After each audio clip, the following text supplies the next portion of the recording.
Welcome to the Deep Dive. Today we're diving into a conflict where, honestly, the front line isn't really about land, it's about the timeline itself. Yeah, we're looking at this absolutely wild 4-century-long war. And the main weapon, it's not guns or bombs, it's actually time. Wild stuff. We've been digging into sources about this endless fight between groups called the Plutocrats and the Defaulters. And specifically, the focus is on this military research base, Isolation Station 40, or IS-40. Their attempts to weaponize time travel, catastrophic, really. So our mission today is to walk you through what we found on temporal warfare, the genuinely horrifying side effects it has on people, and maybe most importantly, this really dark, surprising economic reason behind why this war just never ends. It's a chilling mix of, debt, death, and systems just running on autopilot. Okay, so to get started, let's picture the battlefield. The sources paint this picture of a total wasteland, no man's land, Right. but it's constantly warped by time manipulation. Yeah, it's deliberately messed with. Normal physics, normal time, they just don't work there. Forget your watch. And they weaponize this in two main ways, right? First, these things called decelerated time zones, DT zones. Right. In these zones, time slows down. Well, massively. Like a minute for you inside could be 1,000 years passing outside. 1,000 years, can you imagine Yeah. the psychological impact? Exactly. And think about this. A bullet fired into a DT zone. It might take 100 years to reach you, but it's still coming. It keeps its energy. So you die slowly, over centuries.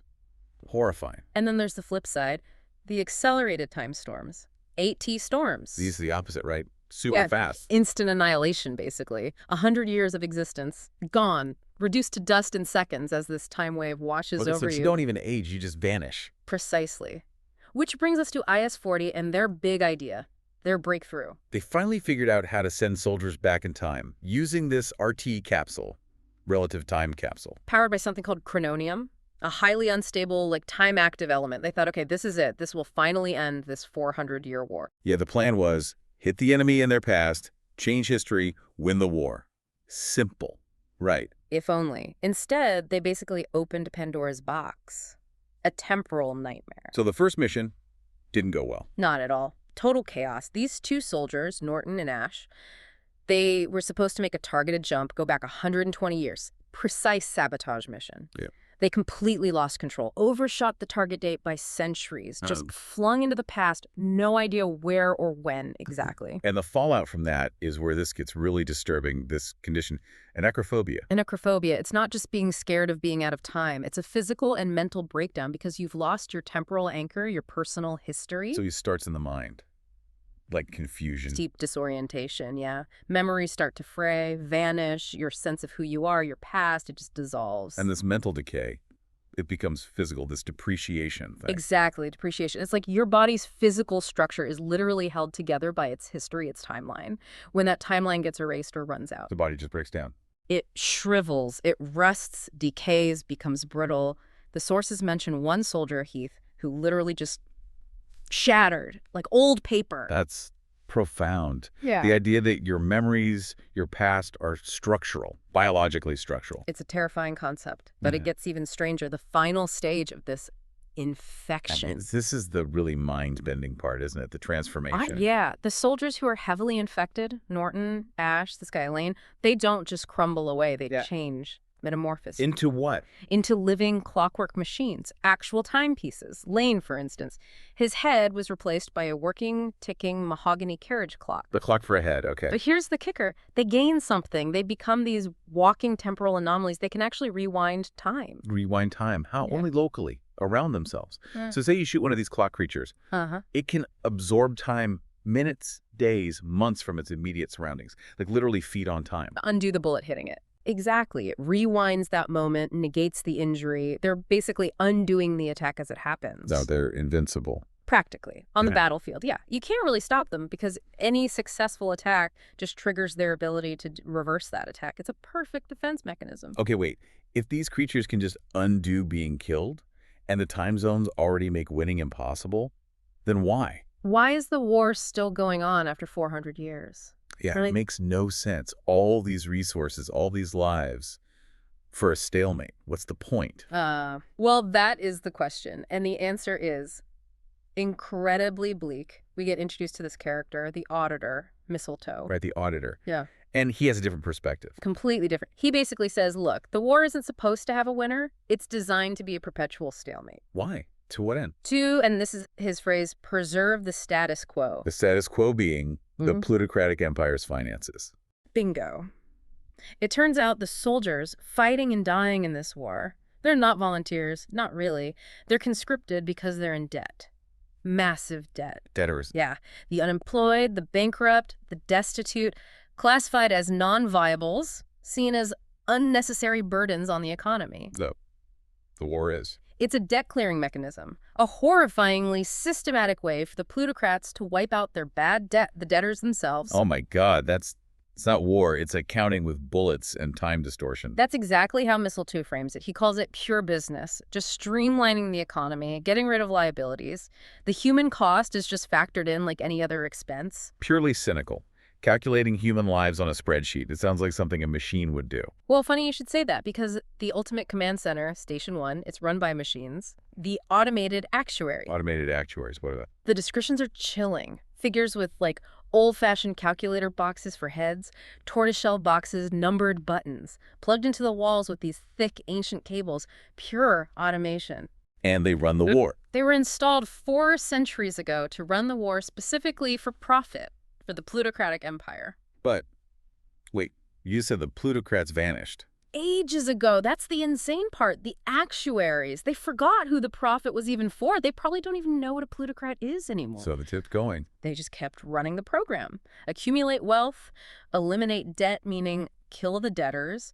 The war became this perpetual motion machine running on its original programming and inertia, completely detached from any human purpose or master. Massive, pointless wealth piling up. That's the ultimate bureaucratic nightmare. A war machine running itself based on forgotten accounting software. Wow. It makes the actuaries the biggest defaulters of all, doesn't it? They defaulted on their entire reason for existing. Huh. Yeah, ironically. Okay, so this pointless machine war finally grinds to a halt. Eventually, yeah. After 400 years, even the actuaries start running out of resources. So they make a logical decision based on their programming. Surrender to the defaulters. Cut their losses. Okay, finally. End of the war. Good news, right? You'd think so. Yeah. But the doctor, back at IS-40, he realizes this is the absolute worst-case scenario. A total catastrophe waiting to happen. Why? What's the problem with surrendering? Because a defaulter representative is scheduled to come to IS-40 to accept the surrender, and IS-40 is ground zero for chrononium contamination for anachrophobia.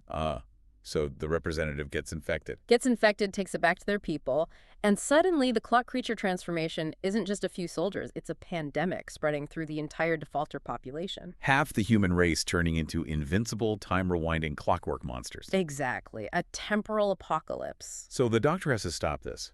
But how do you stop something the clock creatures can just undo? His plan has to be bigger than their local rewind ability. It has to be fundamental.